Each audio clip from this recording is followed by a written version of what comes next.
Here we are again. All right, my huge apologies. I had a few technical difficulties and somebody said that they couldn't see me and then I lost the screen. So my apologies, and you'll get a link for this broadcast shortly from the old broadcast. So anyway, this is all a learning curve. So yeah, we all have to learn something, and I'm here to teach you, and somebody teaches me how to use all this technology so that I can teach you. One other thing I am going to do just while I'm waiting for a lot of you to sort of join me in the new call is I'm just going to put this on and my website.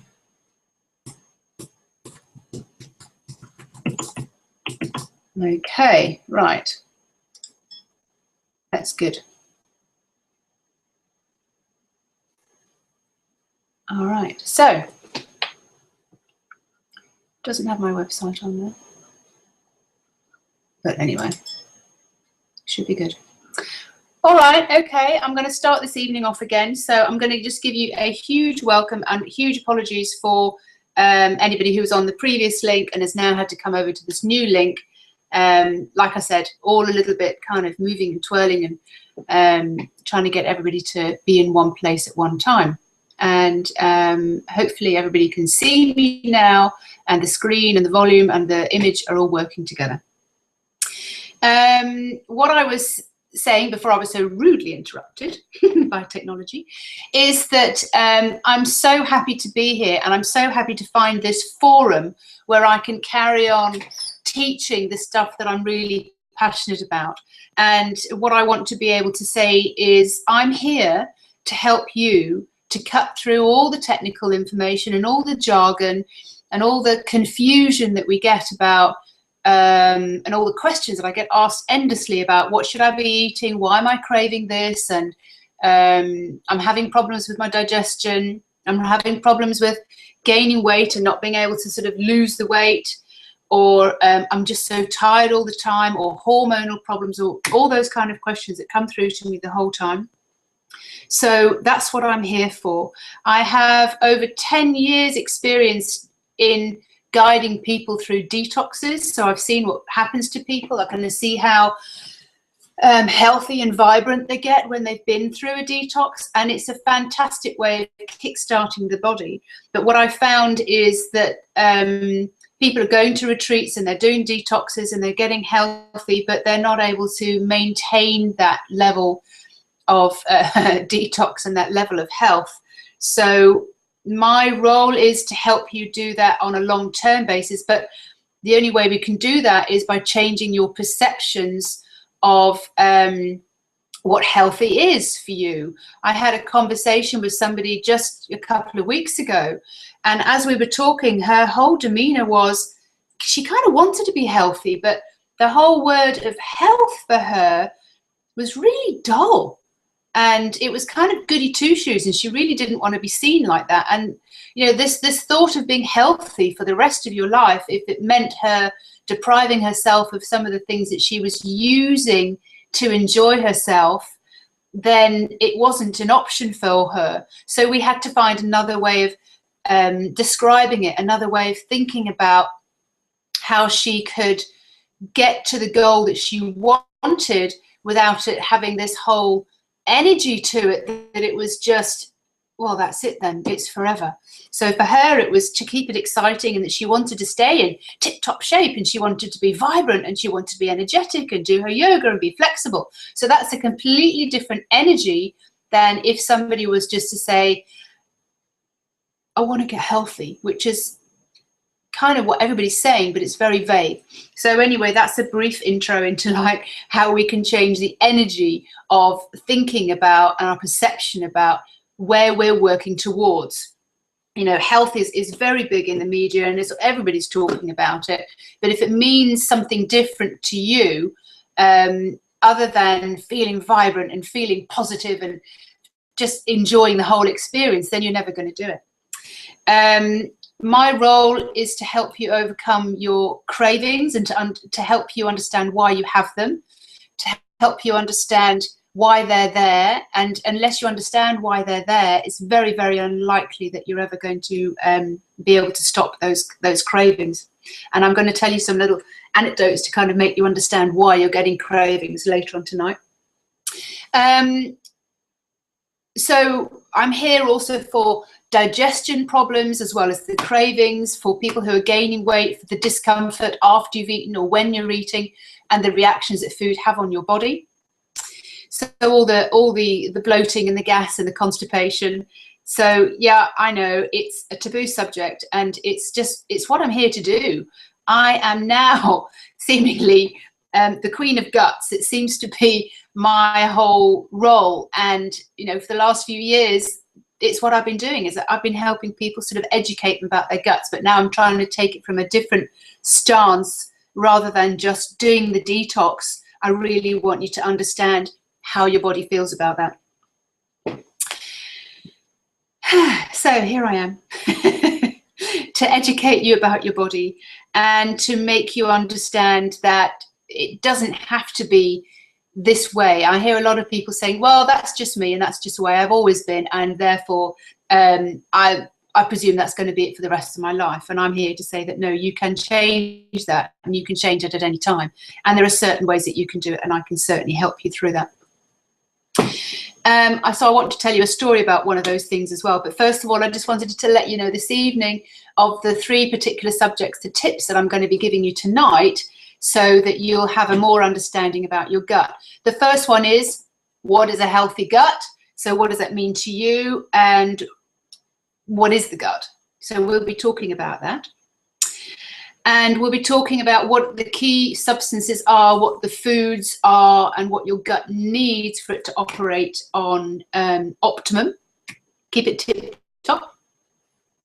And the third subject will be very much to do with your gut-brain connection. So I don't know whether you've heard the term that your guts are your second brain. It certainly has just as many neurons, if not more, than your head brain, your upper level brain and the lower level brain. And the amount of information that our guts give us in our intuition and knowing things are right for you, even down to what foods suit you. This is a lot of information, and it's there to communicate with you. And when I'm coaching people, I'm actually helping them to kind of understand what their body is telling them and how it's telling them, and get this kind of the marriage going between the head and the body, so that we're not saying, right, we don't need you anymore, head, we're just going to listen to the body. It's a marriage, it's a relationship between the head and the body. Seeing as I am the queen of guts, I would have to tell you also that not very many people want to talk about it. It's a subject that is pretty taboo, even to the point that a lady, a client of mine, and she's, I've been helping her with detoxes and eating in certain ways that help her. And she's extremely good at what she does. She's an osteopath, and I've been to her, and my family's been to her, and she knows what she's talking about. And she often relayed to me stories about, it's just unimaginable, Fiona, that people have such rigid guts from waste and matter, that they're just so inflexible. And that, you know, when I'm working on them, and as an osteopath, I can just feel that they're so blocked and they're so heavy and they're so dense.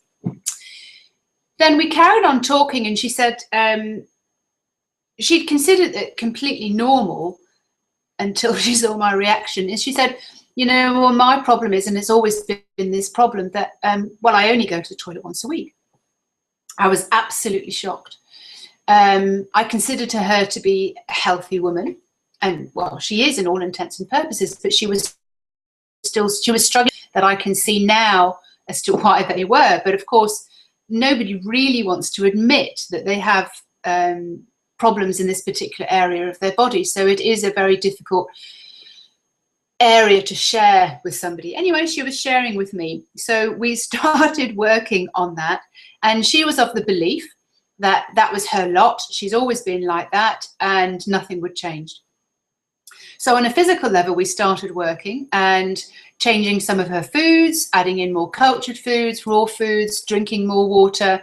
And within a very short space of time, her her eliminations, her workings changed.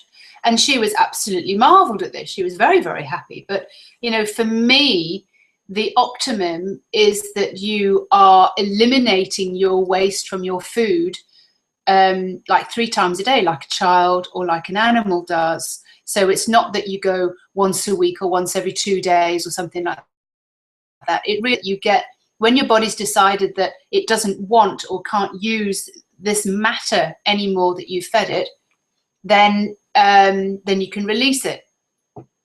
Now, my friend also now has the perception of her guts that I want to share with you tonight. But I also realized from her that some of her beliefs and things that she holds on to and things that she doesn't let go of very easily, she's very inflexible about the way she does things. Now, all these things have a knock-on effect to your guts. And it's just, there is just this marriage between, you know, what you believe and what you think and how you act as to how your body's able to flow and how it's able to function. So I thought that was very interesting, and I'm carrying on working with her, and we're able to release and let go and just get a little bit more flexible in her thoughts and flexible in her ways. That is making a huge difference, therefore, in how her digestion system is actually now really beginning to work very, very well. So that was a little anecdotal story for you that I hope you enjoyed. And that's why it's so important that we admit sometimes that there are things that could be better. And most people don't really talk about it, but most people don't admit that things are going on. And the only reason that they admit something is because they say, I'm gaining weight, or I feel so tired, or then I have to kind of work out exactly what's going on underneath all that. Okay. One of the things I've realized as well is because of people not being able to sort of talk about these particular subjects, that they're never going to work out those subjects on their own. So that's why it's so important sometimes to actually get a coach to help you so that you can move through some of these beliefs and some of these sticking points and some things that you're not able to let go of, as well as just changing what and how you eat. That seems to be my strapline now. So I will help you change what and how you eat forever.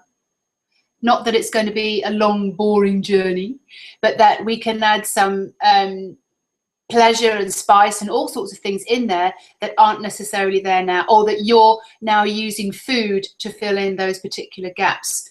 You're using food to give you the joy and the pleasure and the fun and the naughty and all the things that you might be missing on a daily basis. So all those things come out when you have a coaching session with me. So that's what I am here for, and this is tonight what I'm going to be sharing with you.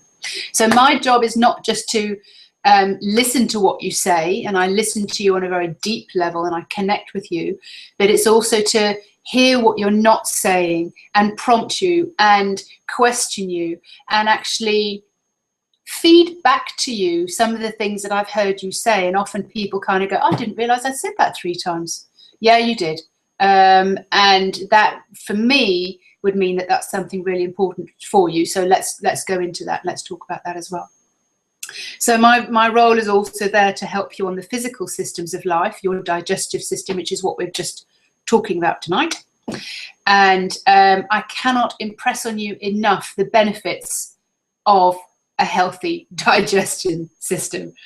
The fact that chronic health problems can be relieved and you can age much, much better. I mean, some people can, you know, they can knock 10 years off their life once they've actually looked seriously at ramping up their digestive system and igniting it and making sure that what they're giving it is actually really, really working. And that's what we're going to be talking about tonight as well. You can certainly improve your flexibility because a lot of the foods that we eat are inflammatory. So therefore our joints and our muscles and they're just inflamed. And if you imagine that we're inflamed on the outside, imagine how inflamed our guts are as well from some of the foods that have had this inflammatory reaction on our guts. yes, like I said, hormone imbalance. I've seen a lot of people who've helped themselves with PMT and fertility and menopause symptoms by changing their diet and looking after their digestive system. Myself included, I will have to say. The story that I've just only recently told is that having turned 50, I was in denial that this was my age and that you know, when you're that age, certain things change in your body. So I really wasn't aware of it. I wasn't aware of all the things that could happen. And then I was finding myself at night time just getting so hot, throwing off the bed covers. And like, oh my God, I'm so hot. I'm just burning up here. And then cold again. And then again, I mean, 10 times in an evening, as far as I can remember, I was just going through this. And then I started, just by chance, to ramp up some of the foods I was eating, the cultured and fermented foods and raw foods. And I found it harder in the winter to do that, but I found some very, very key ways to do that, which is really, really great. And it wasn't until about 2 months after I'd had the original thought, God, these are hot flushes. This must be what it's like. And I spoke to other women about them. And they told me, oh, gosh, like, I've had those for 10 years, 15 years, 20 years. I mean, they just don't go away. They stay with you. And I was like, no, surely not. That can't be the case. I'm in denial about everything. I need things to be proved. So then it wasn't until about I'd been ramping up these foods and ramping up what I was doing that I realized, oh, I'm sleeping much better. I don't seem to have these massive hot flushes anymore. So I didn't want to say anything, and I just carried on. And so the months have rolled on, and I just don't have any of those symptoms anymore. And of course, when you're in a hot flush and things like that, then you get irritable and angry and all the things that go with it, because it's just so irritating to sort of, you know, having all this heat coming out of your body. So that's been a pretty special revelation for me, though you know it on a mental level, for you to actually experience it, and then you're able to kind of share it with other people. It's kind of like, wow, this stuff really works. Get your digestion system in order, feed it the foods it wants, it starts working for you on an amazingly good level. Of course, foods and those kind of things, that's only half the story, because we will talk about the emotions and why things are there in the first place. So again, the 3 things that we're going to talk about tonight is, firstly, your gut health, which I've started going into. Secondly, the key foods and substances that will help your gut enormously. And then the third, the gut-brain connection. So what I wanted to introduce you to was your gut, and this is the chart that I used to use when I did the retreats. So I'll just show you there. So this is just showing the large intestines, which is basically what we were cleansing when we did the detoxes. So it comes in from the small intestines, and then it goes round, all the way around, down and out. And you can see all these little arrows and pointy things and things here. This is to let you know that inside your gut, there are 72 reflex points, just like on your hands, just like on your feet, just like on your ears. So the gut is a very sensitive, intelligent organ, that it has all these different places that relate to your left shoulder, your right knee, your left knee, your nose, your eyes, your speech, your thoughts, your emotions. They're all in there, you know, 72 reflex points. Something I also came to know when I was doing the retreats was most of us have had the perception that your digestion system, so it starts in the mouth, comes down to the esophagus, into your stomach, does its job, and then, as we all maybe just think, then the rest of it's just waste disposal. So you think of your guts as like a waste disposal system, and I can absolutely tell you that it's not. It is a very, very, very intelligent organ, and it has not only the 72 reflex points, and it at certain points down the digestive system, it'll be taking in specific B vitamins, specific minerals all the way along the digestion system. So it's not like everything comes out in the stomach, you get everything you want from the stomach, and then the rest of it's waste. One of the things I was very intrigued about was that to rehydrate yourself, you're getting your moisture from your large intestines.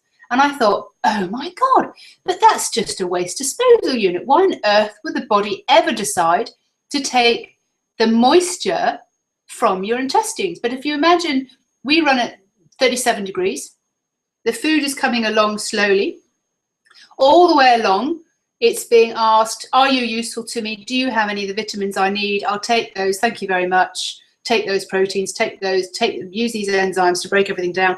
And all the way it goes, all the way along. And at the same time, you're running at a constant temperature. And so the moisture is just coming out of everything that you've eaten or drunk. So it's actually, you're getting your moisture all the way along your digestive tract, but particularly in the large intestines, in the colon, in the end bit.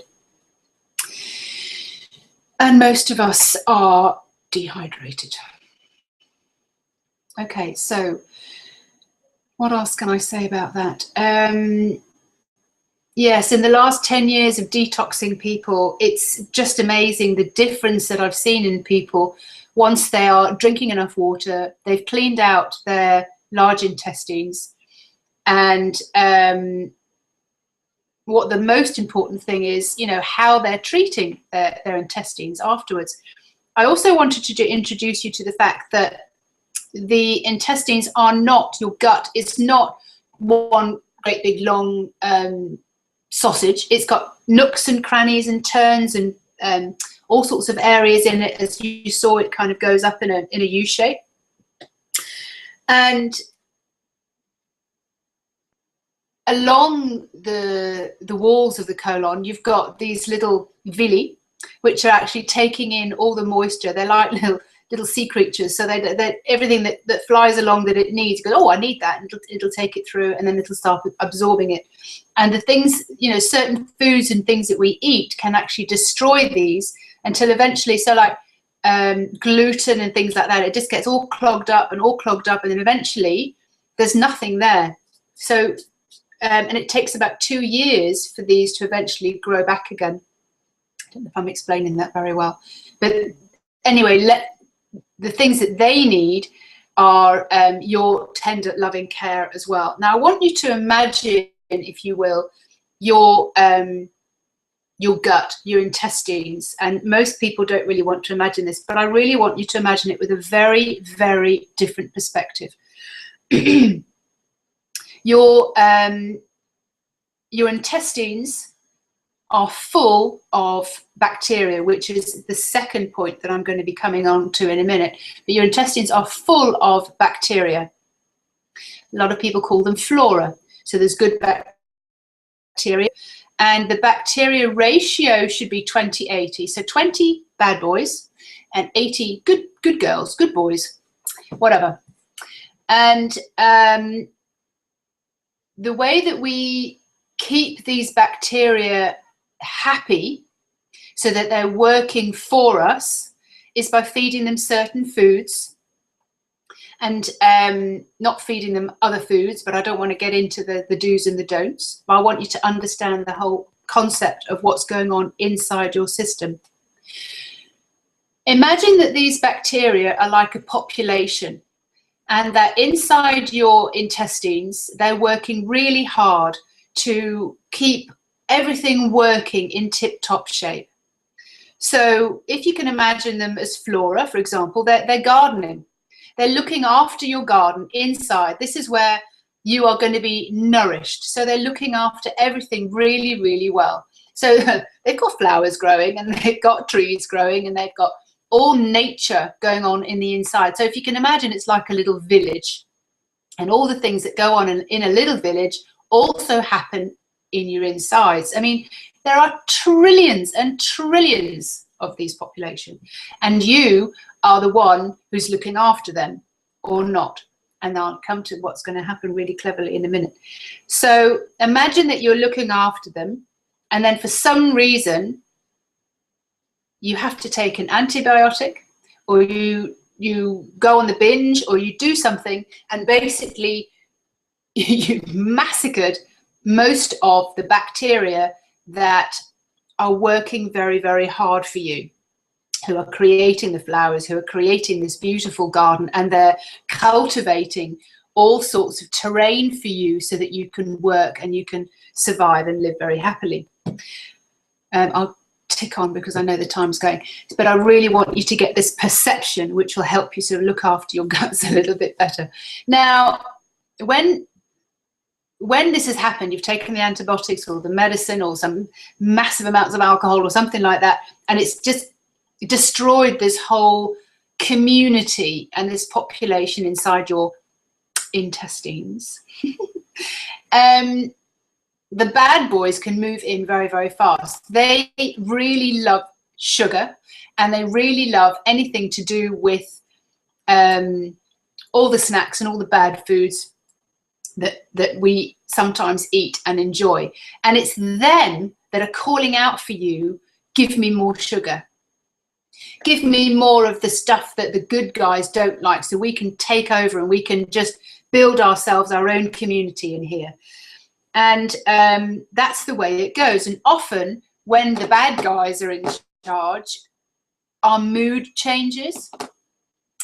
And a lot of things can change. Clearly the way you look changes and everything else. So if you can imagine this kind of battle that's going on between the populations within you, then you might take better care of the population that's going to look after you. It's a funny way of kind of imagining it, but I'm very visual, and that certainly worked for me. One thing that you do want to know,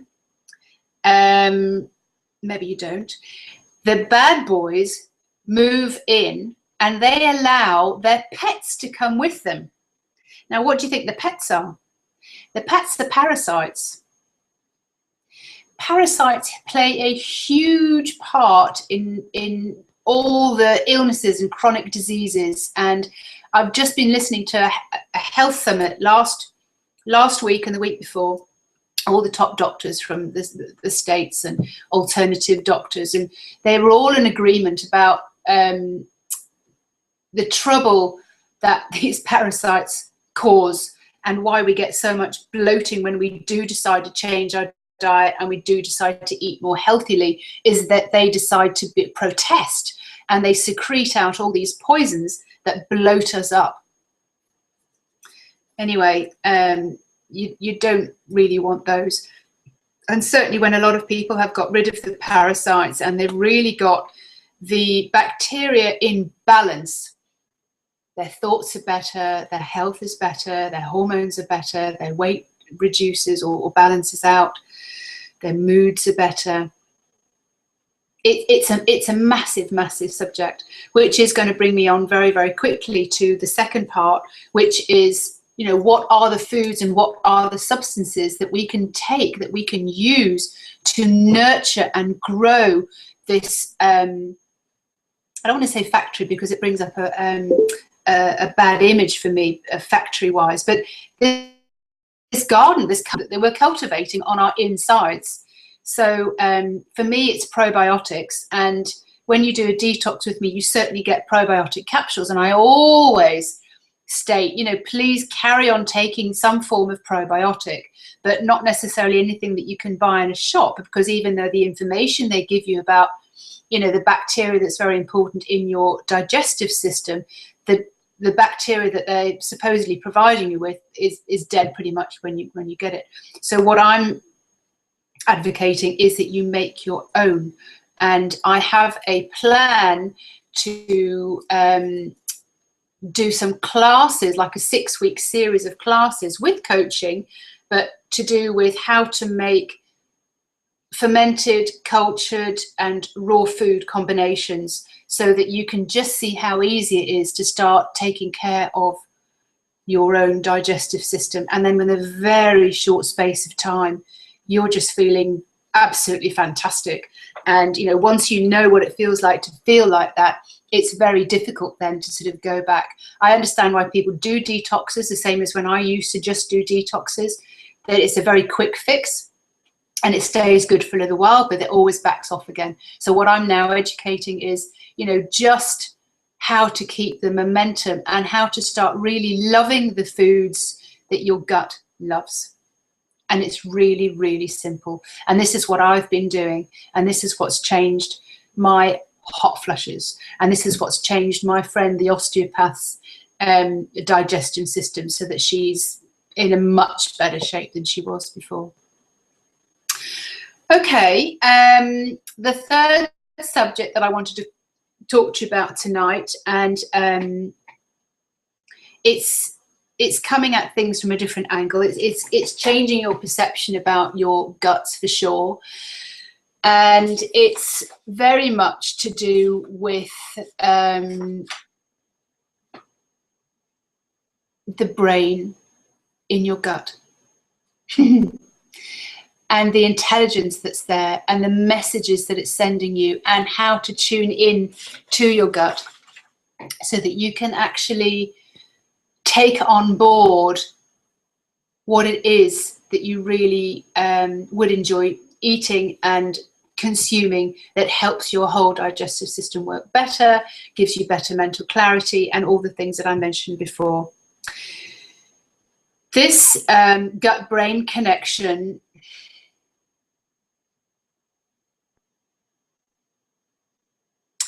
it really does have a massive effect on the brain. One of the things that in the Gut Summit they were talking about was the autistic children. And they were saying that the autistic children show us massively on one end of the scale when your gut bacteria and parasites are absolutely rife, what can actually happen.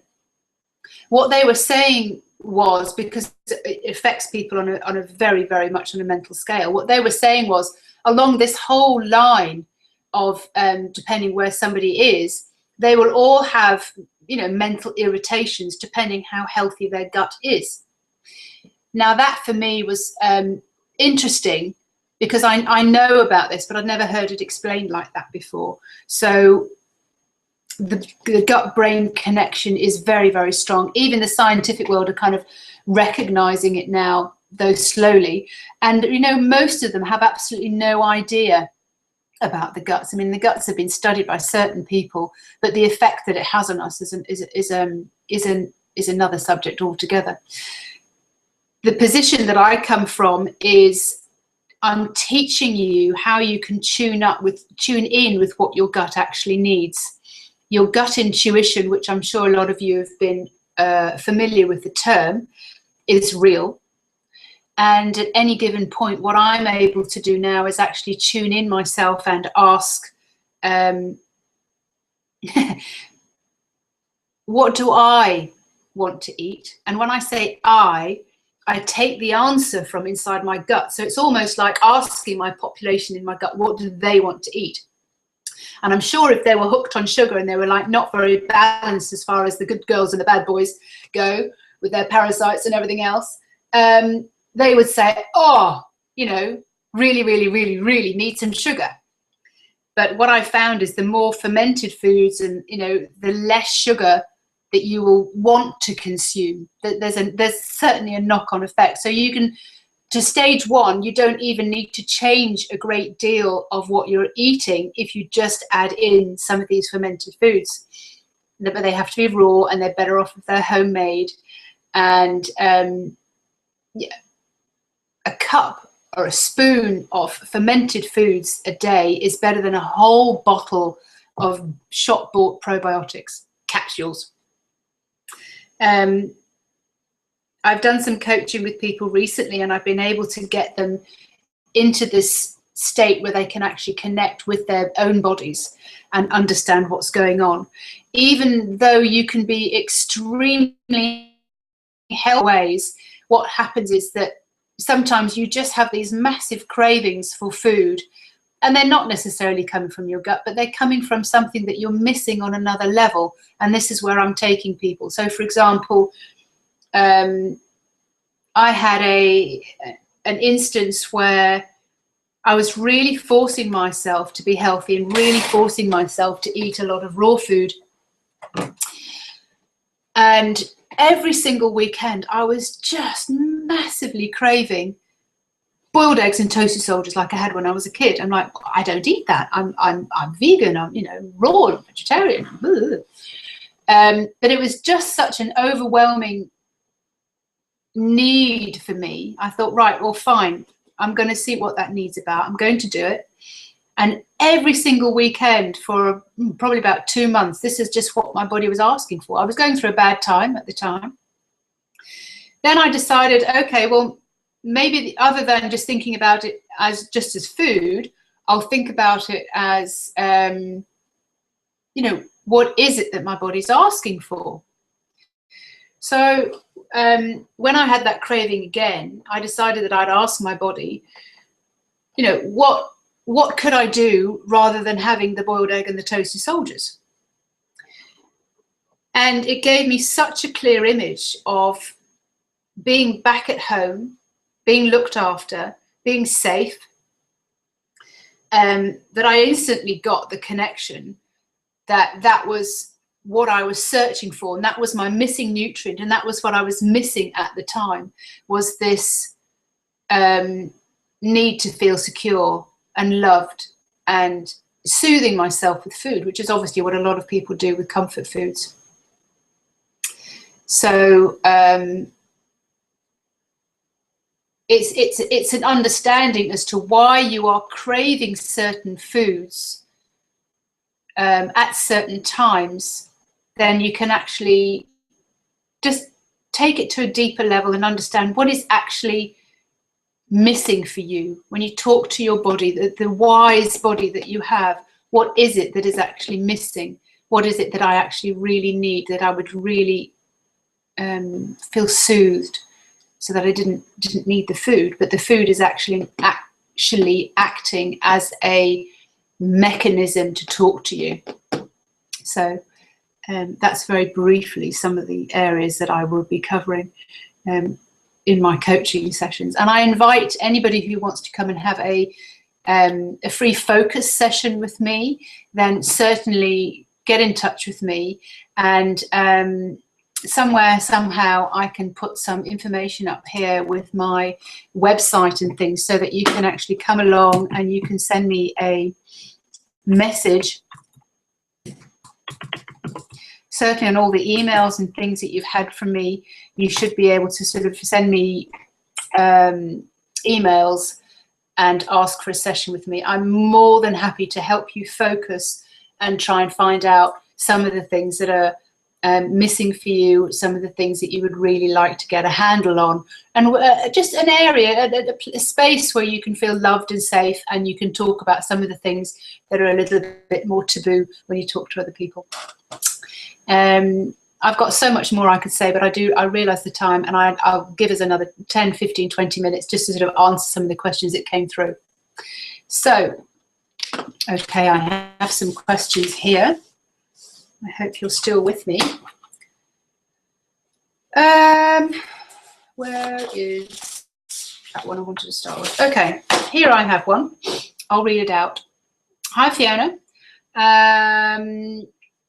Hope you can help me. I have a 4-month-old I'm breastfeeding who wakes up generally 3 or 4 times through the night. I also have an energetic 3-year-old. I start the day with very good intentions, so afternoon as well. And at home, I absolutely just crave sugar. I nibble the whole day through, chocolates, biscuits, cakes, whatever. And I find that those things keep me going. I know that if I didn't have these in the house, then it would be much easier. But I bake at home. I enjoy baking, so they're there. So that's, for me, she's crying for help. Okay, she's finding it at the moment on her own by using the sugary things, the chocolates, the biscuits, the cake. So there's two things here, and you know, I would take it from both angles for her. I would ask her certainly to sort of tune in with herself and ask her how her days are, how her average days are, what kind of conversations she has with herself, how does she talk to herself, what kind of things are coming up, and I'd listen very carefully as to what she was saying. I mean, I remember when my boys were young, it's an exhausting time, and sometimes you're very isolated, you're very alone with two young children running around. It can be really quite exhausting, and sometimes, yeah, you think, oh, I just need extra energy. How do I get extra energy? Sugar, you know, and that's what we think. But, you know, the higher we go up, the lower we come down afterwards. And certainly if you're not sleeping at nights and things like that, then it's difficult to kind of keep your energy going all day long. But there are certainly definitely different ways that you can get more energy. But I would also presume, and I invite you to give me a call, because I'd love to get you focused, and I'd love to hear how things are, and if you could actually come out from this with a different perspective of what you're doing and how you can change it.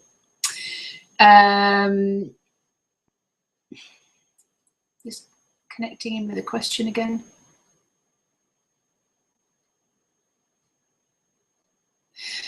Yeah, what's coming to me is the quality time that we give ourselves as mothers when we've got two young children to look after, a house to look after, food to prepare, all the washing and ironing and tidying, as well as trying to be the woman of all needs, probably looking after your husband as well. I don't know whether you work, if you have any desire to work, or what you did before and how that has changed in your life and how you're feeling about that and what your beliefs are about that. There would probably be some form of guilt if you ever thought, I'm just going to sit for 2 hours and do nothing. Clearly it's not possible because you've got two kids running around, but at some point, you know, you need to be taking care of yourself, otherwise you can't take care of anyone else. So what you're using at the moment is food substitute to take care of yourself, but I would certainly imagine that you would need to be doing very soon something very, very different, otherwise things are going to be changing big time. The guilt harbored by most mothers who have children running around to take care of themselves is enormous. So I wonder if there's an emotion of guilt going on there as well. I do invite you to sort of give me a call, and we can certainly look at what else you're eating otherwise to make sure that your digestion system is in top condition, so that maybe the sugar cravings aren't so wild, and that you find some other ways of soothing yourself other than turning to the cookies, the cakes, the biscuits, and all those kind of things. That would be my solution for you. But until I actually speak to you and hear what you're saying, I'm going to find that very difficult. So I invite you to give me a call. Nice question. Thank you very much. Okay, here's a good one. Okay, do I need to substitute one food for another to get over addictions and cravings? It's a good question, because I've had a lot of people who decided that they wanted to give up cakes and cookies, and they decided to eat rice cakes or something like that instead. So they've swapped one food for another. To give up a food before you're ready to give up a food, your crutch, your like the other lady, cakes and biscuits and things like that, if you try and deprive yourself of that, it's just a crazy thing to do. So I wouldn't suggest that you go excuse me, that you go cold turkey and deciding to stop any foods. Just, I'm not going to have that anymore, because until you have found something else that fulfills you like that other food does, it's going to be very, very hard to satisfy you. So depending what the food is, there are alternatives, and I can lead you towards other alternatives. That's not a problem for me. I've probably been through all the other alternatives and looking for ways as well.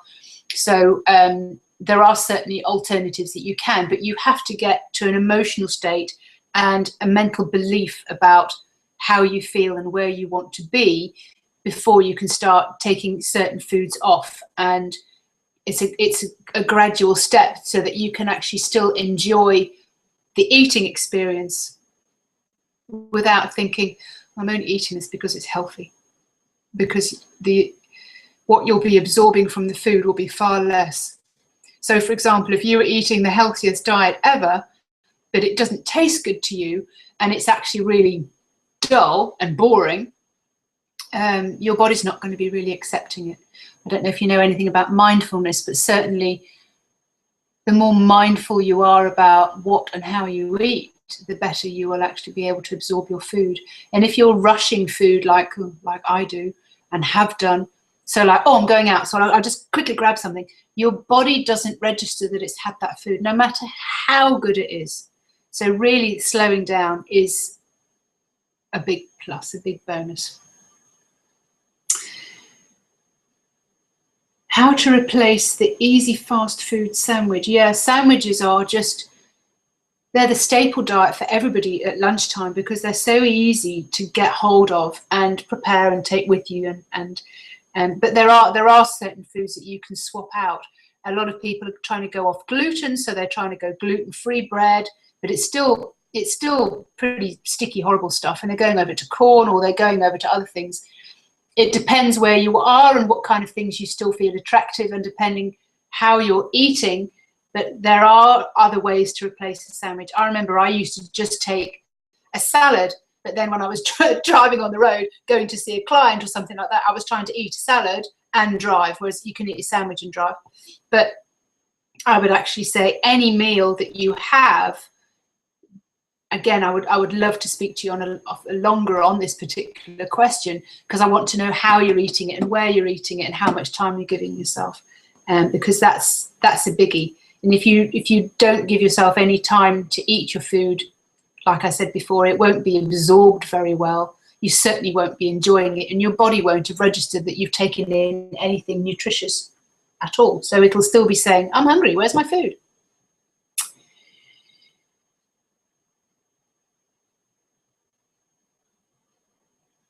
Yeah.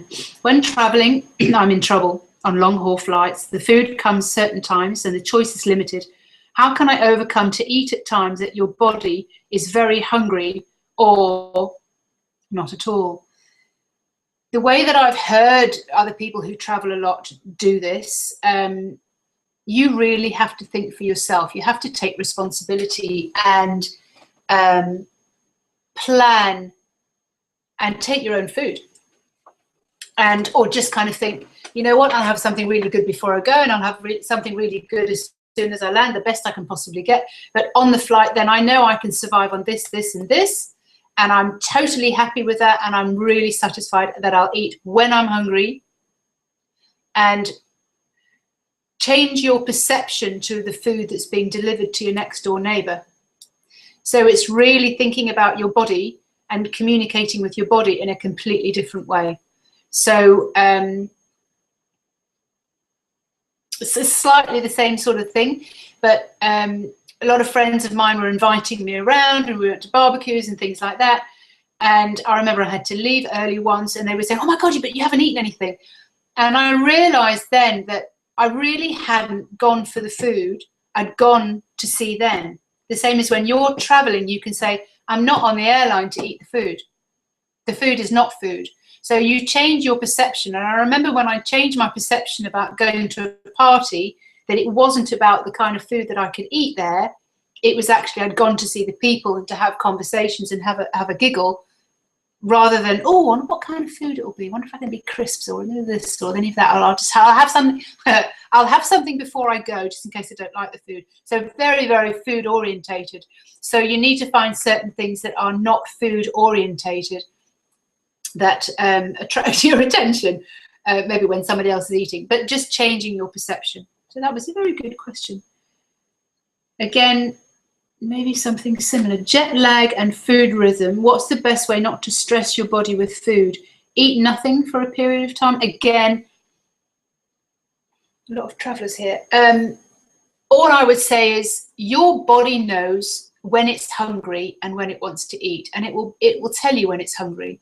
But if you try and feed it when it's not hungry, it's kind of crazy. So if you have things that you like, if you have nuts or seeds or fruit or something like that that you can take with you, it's a question of being better planned with things that you really enjoy, so that when you see the other food, that it doesn't irritate you, and it doesn't make you feel that you're depriving yourself. That's it. It doesn't make you feel that you're depriving yourself if you don't eat that particular food that's on offer. All right. Let's be blunt. Do I have to say no to wine?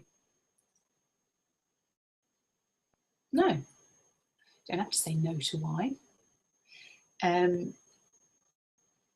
Not if you really enjoy it, but I mean, obviously there's moderation. I don't know what kind of drinker you are, but if you enjoy a good glass of wine and you think that, well, God, to be healthy or whatever your goal is, then I have to stop doing that, then you're going to be depriving yourself, and nobody's going to be happy with that, are they? So, you know, I mean, you can upgrade your wine, biological wine. You can find other things to drink.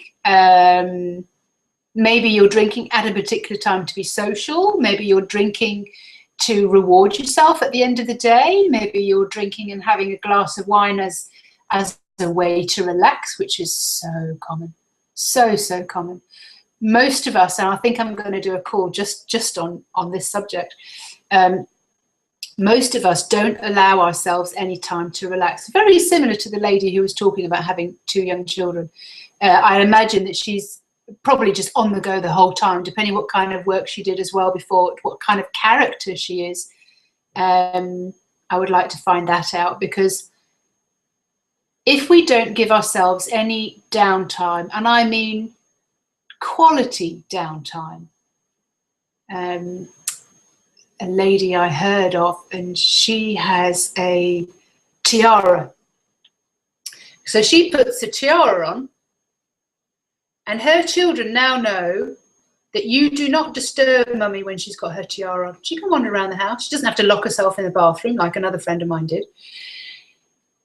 You know, that is her quality time. And like I say to my kids, if mummy's not happy, you won't be happy. So, you know, give me some time out. And, you know, eventually they learn what time out is. But I thought that was a very nice sign.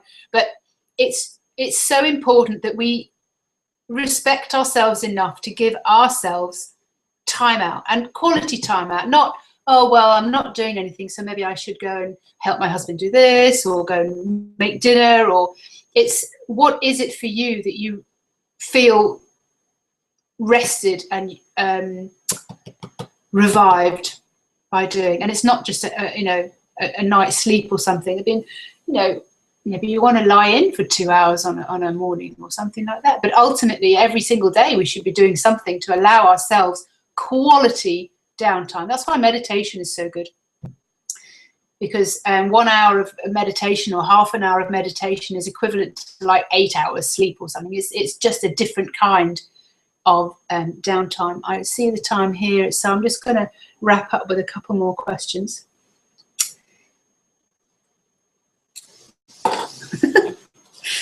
All right, let's see if I've got anything else here that I can go that kind of talks about.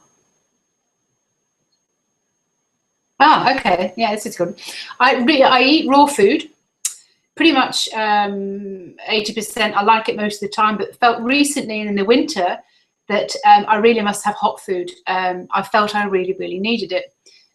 I live in the Northern Hemisphere. Yeah, this is so true, that it's very easy for people who live maybe, you know, near in the warmer climates to be able to eat raw food and healthy food, or, you know, their salads and everything in natural, more juices and things like that. But when you're cold, physically cold, you really do need something warm. The way I do it is I have soup and a salad, and now I'm having my raw cultured and fermented foods that I'm making, and I'm going to show you how to make too. That has been an absolute lifesaver for me, and has definitely turned things around for me, even now, health-wise, and like I said to you before, hormonally wise. And I'm finding I'm sleeping better, needing less sleep. Yeah, so let's see, what else did she say there? Yeah, so there are certain things that you can do in the winter, like you know, they did in the olden days. You know, they had all their fermented foods, but I mean, they were preserved foods that they'd made in the summer, and they're in special liquids, and they're available for you all the way through the winter, and they're so full of goodness, and they're so full of probiotics, and they're so full of, you know, healthy stuff for your bacteria and fiber. I haven't even mentioned fiber tonight, and I wanted to mention fiber. The bacteria, the good bacteria, eat fiber. And if you're missing fiber in your diet, your bacteria can't thrive and survive. But the fermented foods for me have really got me through the winter, raw food-wise. Lots and lots of sprouts, lots and lots of fermented foods and drinks. I'm making fermented drinks, so I don't need the wine anymore. How good is that? Okay, last one.